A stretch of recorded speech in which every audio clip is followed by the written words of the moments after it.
नमस्कार, स्वागत है आपका RNI न्यूज में और मैं हूं आपके साथ वैशाली रस्तोगी। अपने जज्बातों को मारती एक महिला जिसने 10 साल की उम्र में अपनी उम्र से दोगुने उम्र के व्यक्ति के साथ शादी कर ली, जिसने सही मायनों में मां शब्द की गरिमा बढ़ाई है। हम बात कर रहे हैं सिंधु ताई की, जिन्होंने अपने जीवन में कुछ खास नहीं कमाया, पर जो पुण्य उन्होंने कमाया वो बहुत कम लोग अपने जीवन में कमा पाते हैं। अपने विचारों से दुनिया समाज का रुख बदलने वाली, देश दुनिया को अपनी मां की छवि से एक सबक, एक अभिमान देने वाली 1500 बच्चों की मां सिंधु ताई आज इस देश में लोगों पर नहीं बल्कि पूरी दुनिया पर हर एक व्यक्ति के जहन में एक छाप छोड़कर चली गई हैं।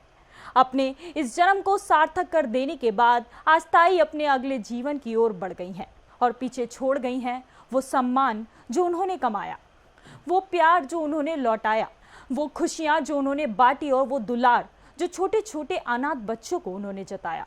क्या फिर कोई लहर आएगी? क्या फिर किसी दिन माँ का आंचल फिर से अनाथ बच्चों के सिर पर रुक पाएगा? क्या फिर इन बच्चों का मसीहा लौट कर आएगा? ऐसे तमाम सवालों को छोड़ देश की माँ सिंधु ताई हमें आज छोड़कर चली गई हैं। ये कहानी है सिंधु ताई की, जिन्होंने अपने जीवन में अपने छोटे छोटे अनाथ बच्चों को इतना प्यार दिया, इतना प्यार जताया कि बच्चों को आज अनाथ कहने के लिए 100 माएँ खड़ी हो चुकी हैं। खुद तो 10 साल की थीं, लेकिन अपनी माँ के कहने पर दबाव में आकर उन्होंने अपनी उम्र से दुगने उम्र के व्यक्ति के साथ शादी कर ली।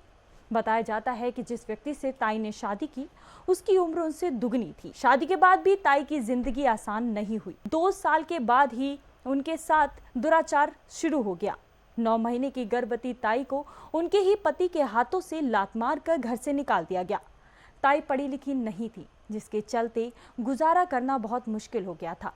अपने एक इंटरव्यू में ताई बताती हैं कि उन्होंने एक गौशाला में गांव के बीच अपने बच्चे को जन्म दिया, खुद की नाल भी काटी। बेघर सिंधु ताई को मजबूरी में अपने दिलों के टुकड़े को स्टेशन पर छोड़ना पड़ा। इस पीड़क ने उन्हें अवसाद में घेर दिया।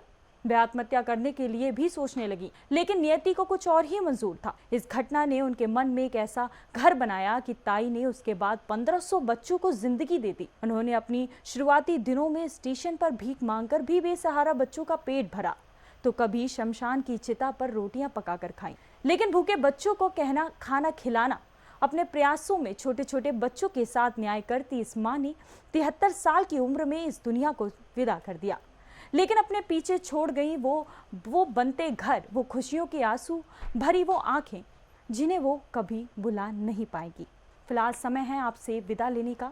आगे की अपडेट के लिए देखते रहिए RNI न्यूज़।